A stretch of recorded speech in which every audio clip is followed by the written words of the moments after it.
નમસ્કાર મિત્રો, સ્વાગત છે તમારું અમારી ચેનલ પર એક નવા વિડીયોમાં। મિત્રો, ચૈત્રી નવરાત્રિમાં કોઈ પણ નાની એવી કન્યાને આ એક ખાસ વસ્તુ આપી દેજો, જેથી માતા દુર્ગા તમારા તથા તમારા પરિવારની તમામ સમસ્યાને દૂર કરી દેશે। તો મિત્રો, તમને અને તમારા પરિવારને ચૈત્ર નવરાત્રિની હાર્દિક શુભકામનાઓ। મિત્રો, માતા દુર્ગા તમને સુખ શાંતિ અને સમૃદ્ધિના વિશેષ આશીર્વાદ આપે। મિત્રો, ચૈત્રી નવરાત્રિનો પવિત્ર સમય આવી ગયો છે। ચૈત્ર મહિનાની સુદ પક્ષની એકમ ને રવિવારથી આ ચૈત્ર નવરાત્રિ શરૂ થઈ અને આજના દિવસથી અને 7 એપ્રિલના દિવસે પૂર્ણ થાય છે। જો તમે ચૈત્ર નવરાત્રિમાં માતા દુર્ગાના આશીર્વાદ મેળવવા માગો છો અને જીવનની તમામ મુશ્કેલીઓને દૂર કરવા માગો છો તો આ ખાસ ઉપાય કરવાનું ભૂલશો નહીં, કેમ કે આવો પવિત્ર સમય આખા વર્ષ દરમિયાન એક જ વખત આવે છે અને આ સમય ચૂકી જશો તો આખું વર્ષ રાહ જોવી પડશે। તેથી જ આ ઉપાય કરવાનું ભૂલશો નહીં। મિત્રો, માત્ર એક નાનું અમથું દાન અને માતા દુર્ગાની અસીમ કૃપા તમારા જીવનમાં સુખ સમૃદ્ધિ શાંતિ અને આનંદ લઈને આવશે। કન્યાઓને આ એક વિશેષ વસ્તુ આપી દેતા જ તમારું ભાગ્ય બદલાઈ જશે। તો શું છે એ ચમત્કારી વસ્તુ, જાણવા માટે વિડીયોને પૂરેપૂરો જોવા વિનંતી। તો મિત્રો, હિન્દુ ધર્મમાં કન્યા પૂજાનું ખૂબ જ મહત્ત્વ માનવામાં આવે છે। કન્યા પૂજા ફક્ત નવરાત્રિ દરમિયાન જ નહીં, પરંતુ કોઈ પણ શુભ કાર્ય પૂર્ણ થયા પછી પણ કરવામાં આવે છે। ચૈત્ર નવરાત્રિના સમય દરમિયાન કુંવારી કન્યાઓની પૂજા કરવી ખૂબ જ શુભ માનવામાં આવે છે। આથી જ તમારે સુખ સમૃદ્ધિ અને સંપત્તિના આશીર્વાદ પ્રાપ્ત થાય છે। તેમજ કન્યાઓની પૂજા કરવાથી કુંડળીમાં નવગ્રહોની સ્થિતિ મજબૂત થાય છે। કન્યાઓની પૂજા કરવાથી તમારા પરિવારના દરેક સભ્યની પ્રગતિ થાય છે। મિત્રો, નવરાત્રિની શરૂઆતથી જ પહેલાં કળશ સ્થાપનાનું મહાત્મ્ય છે। નવરાત્રિના અષ્ટમી અને નવમી તિથિએ કન્યા પૂજાને તથા હવન અને અન્ય કાર્યોને ખૂબ જ શુભ માનવામાં આવે છે। નવરાત્રિના 9 દિવસ પૂર્ણ થયા પછી કન્યાઓની પૂજા કરવાની પરંપરા છે। આ સમયે ગાઢ ઉપવાસ રાખી પોતાના ઘરમાં કન્યા પૂજા અવશ્ય કરવી જોઈએ અને કન્યાઓને એક ખાસ વસ્તુ આપવી જોઈએ। એવું માનવામાં આવે છે કે છોકરીઓ માતા દુર્ગાના સ્વરૂપે માનવામાં આવે છે। કન્યા પૂજા કરવાથી ઉપવાસનું કરવાનું પૂરેપૂરું ફળ પ્રાપ્ત થાય છે। ત્યાર પછી ઘરમાં સુખ શાંતિ રહેશે। અષ્ટમીના દિવસે મહાગૌરીની પૂજા કરવામાં આવે છે। નવમીના દિવસે રિદ્ધિ સિદ્ધિની પૂજા સાથે નવરાત્રિ પૂર્ણ થાય છે। તે ઉપરાંત દેવી ભાગવત પુરાણ અનુસાર જ્યારે દેવરાજ ઇન્દ્રએ ભગવાન બ્રહ્માને દેવીમાન માનવીને પ્રસન્ન કરવા માટે વિકટ પ્રશ્નો કર્યા, ત્યારે તેમણે કુમારી કન્યાઓની પૂજાને શ્રેષ્ઠ રીતે ગણાવી હતી। ત્યારથી આજ સુધી કન્યા પૂજા કરવામાં આવે છે। મિત્રો, આ વિડીયોમાં ચૈત્ર નવરાત્રિની સંબંધિત બધી મહત્વપૂર્ણ માહિતી જણાવીશું, જેમ કે કળશ સ્થાપનાનું મુહૂર્ત અને વિધિ, માતા દુર્ગાને કયા ખાસ ફૂલો અર્પણ કરવા જેથી તમારા માતાના વિશેષ આશીર્વાદ પ્રાપ્ત થાય કે આ ફૂલો અર્પણ ન કરવા અને ન ચડાવવા 100% ખાતરી આપશે। જો તમે આ વિડીયો પૂરેપૂરો જોશો તો તમારે અન્ય વિડીયો જોવાની જરૂરત નહીં પડે। તો મિત્રો, માતા દુર્ગાના આશીર્વાદ મેળવવા માટે કમેન્ટ બોક્સમાં જય માતા દુર્ગા ચોક્કસથી લખી દેજો અને વિડીયોને લાઈક કરી અને લોકો સાથે શેર કરજો। ચેનલને સબસ્ક્રાઈબ કરવાનું પણ ભૂલશો નહીં। તો મિત્રો, હવે કન્યા પૂજાને સંબંધિત સંપૂર્ણ માહિતી વિશે જાણીએ।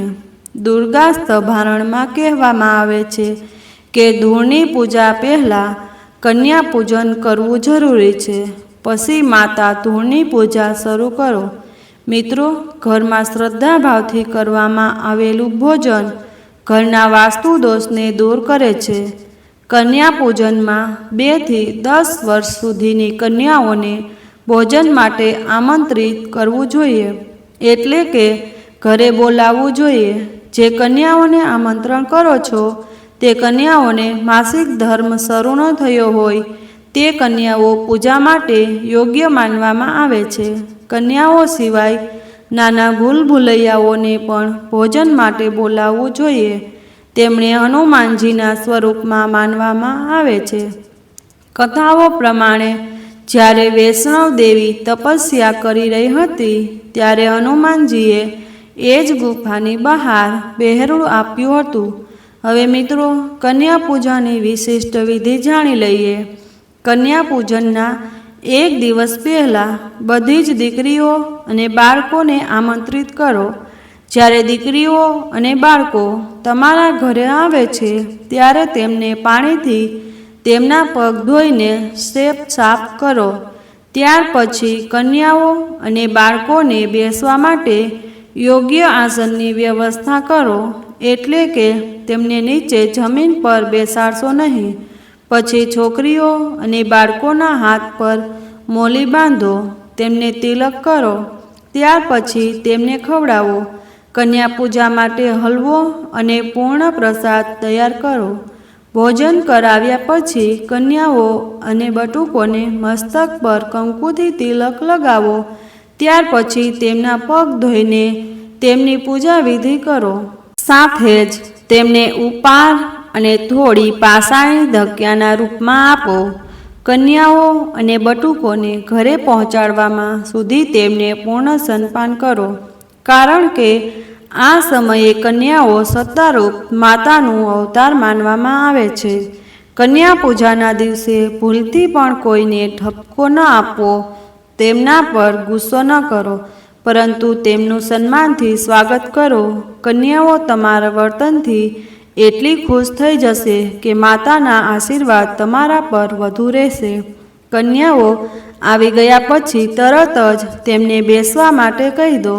પ્રથમ તમારે તમારા હાથથી શુદ્ધ પાણીથી તેમના પગરખાને ધોઈને પછી તેમને સ્વચ્છ કપડાથી પગને પહોંચીને બેઠક પર બેસવાનું. કન્યાઓને આસન પર બેસાડી અને તેમને તિલક કરવું. ધ્યાન રાખો કે તિલક કરતી વખતે કન્યાઓનું મોઢું ઉત્તર દિશા તરફ હોવું જોઈએ, તો જ તમારું કન્યા પૂજન પૂર્ણ થશે. કન્યા પૂજામાં 9 કન્યાઓની સાથે એક બટુકને પણ બોલાવવું જોઈએ. આ બટુક ભૈરવો સ્વરૂપ માનવામાં આવે છે. જો તમે તમારી ક્ષમતાથી અંદર ભોજન કરાવ્યા પછી કન્યાઓને દાન આપવું જોઈએ. કન્યા પૂજા માટે બનાવેલ ભોજનમાં ભલે કેટલાય પ્રસાદો હોય, પરંતુ તેમાં ખીર અને હલવો હોવા જ જોઈએ, કારણ કે આ 2 વસ્તુઓ વગર દેવીઓનો ભોગ પૂર્ણ થતો નથી. કન્યા પૂજા કન્યાઓના પગરખાને પહોંચીને અને પછી કન્યાઓના આશીર્વાદ લ્યો અને તેમને વિદાય આપો. મિત્રો, કન્યાઓને કોઈ પણ સુંદર ભેટ એટલે કે ગિફ્ટ આપીને તેમનું દિલ જીતી શકો છો. આ મુજબ તમે માતા નવદુર્ગાને પ્રસન્ન કરી શકો છો. પ્રાચીન પરંપરા મુજબ કન્યાઓને ખાસ પ્રકારની ભેટ આપવી ખૂબ જ શુભ માનવામાં આવે છે. મિત્રો, ફૂલ આપવું પણ શુભ છે. તેમ છતાં સાથે મેકઅપની કેટલીક સામગ્રી પણ આપવી જોઈએ. જો તમે દેવી સરસ્વતીને પ્રસન્ન કરવા માગો છો તો સફેદ ફૂલ ચડાવો. જો તમારા હૃદયમાં કોઈ ભૌતિક ઈચ્છા હોય તો લાલ ફૂલ આપીને પ્રસન્ન કરી શકો છો. ઉદાહરણ તરીકે, તેમજ મીઠાઈનું પણ મહત્ત્વ છે. હાથથી બનાવેલી ખીર, હલવો કે કેસર ચોખા તૈયાર કરીને ખવડાવવામાં આવે તો દેવી પ્રસન્ન થાય છે. તેમજ ફ્રોક વગેરે કપડાં આપવા પણ જરૂરી છે, પરંતુ ક્ષમતા મુજબ રૂમાલ કે રંગબેરંગી રિબીન પણ આપી શકાય છે. મિત્રો, દેવીને સારા નસીબ માટે પ્રાર્થના કરવા માટે છોકરીઓને 5 પ્રકારની મેકઅપની વસ્તુઓ આપવી ખૂબ જ શુભ ગણાય છે. તેમાં બિંદી, બંગડીઓ, મહેંદી, હેર ક્લિપ, સુગંધી સાબુ, કાજલ, નેલ પોલિશ, પાવડર તેમજ મિત્રો છોકરીઓને રમતગમતની સામગ્રી પણ આપી શકાય. આજકાલ બજારમાં આમ અનેક પ્રકારના સાધનો ઉપલબ્ધ છે. પહેલાં આ રિવાજ પંચા, દોરડા અને નાના રમકડા પૂરતા સીમિત હતા. હવે ઘણા બધા વિકલ્પો ઉપલબ્ધ છે. છોકરીઓને શૈક્ષણિક સામગ્રી આપવી જોઈએ. આજકાલ બજારમાં વિવિધ પ્રકારની pen, pencil, copy, drawing book, compass, પાણીની બોટલ, લંચ બોક્સ ઉદાહરણ તરીકે છે. નવરાત્રિની અષ્ટમી એ સૌથી પવિત્ર દિવસ માનવામાં આવે છે. જો આ દિવસે કન્યાને પોતાના હાથથી શણગારવામાં આવે તો દેવી વિશેષ આશીર્વાદ આપે છે. કન્યાના પગને દૂધથી ધોવા જોઈએ. પગ પર અક્ષત, ફૂલ અને કુમકુમ લગાવવું જોઈએ. છોકરીઓને તેમની ક્ષમતા મુજબ ખવડાવવું જોઈએ. કોઈ પણ ભેટ આપવી જોઈએ. કન્યા પૂજા દરમિયાન દક્ષિણા અવશ્ય આપો. મિત્રો, નવદુર્ગાના અંતિમ દિવસે ખીર, ગવારફળીનું શાક અને પૂરિયું દૂધમાં મિક્સ કરીને કન્યાને ખવડાવવું. પગમાં મહાવાર અને હાથ પર મહેંદી લગાવવાથી દેવીની પૂજા પૂર્ણ થાય છે. જો તમે ઘરે હવનનું આયોજન કર્યું હોય તો તેમાં સમિધાને તેમના નાના હાથથી અવશ્ય મૂકો. તેને એલચી અને સોપારીનું સેવન કરાવો. આ પરંપરા પાછળની માન્યતા એ છે કે જ્યારે દેવી પોતાના દુનિયામાં જાય છે ત્યારે તેને ઘરની દીકરીની જેમ વિદાય કરવી જોઈએ. જો તમે કરી શકો તો 9મા દિવસે છોકરીઓને લાલ ચૂંદડી ભેટમાં આપો. તેમને દુર્ગા ચાલીસાના નાના પુસ્તકો ભેટમાં આપી શકો છો. ગરબાના દાંડિયા અને ચણિયાચોળી પણ આપી શકાય. છોકરીઓને ગરબા કરાવવાથી પણ દેવી પ્રસન્ન થાય છે. આ બધી જ વિધિઓ અનુસાર પૂજા કરવાથી દેવી પ્રસન્ન થાય છે. આખા વર્ષ માટે સુખ, સમૃદ્ધિ, કીર્તિ અને સૌભાગ્ય આપે છે. તમારી ક્ષમતા મુજબ કન્યાઓને ભોજન કરાવો. ખીર, પૂરી, હલવો અને અન્ય પ્રકારની મીઠાઈઓ અર્પણ કરો અને તેમને ખાવા માટે વિનંતી કરો. ભોજન પછી કન્યાઓને દક્ષિણા તરીકે ફળ અને ધન વગેરે આપો અને તેમના પગને સ્પર્શ કરીને આશીર્વાદ લ્યો. એવું માનવામાં આવે છે કે કન્યાની પૂજા કરવાથી દેવી દુર્ગા પ્રસન્ન થાય છે અને ભક્તોના તમામ દુઃખ અને પીડા દૂર કરે છે.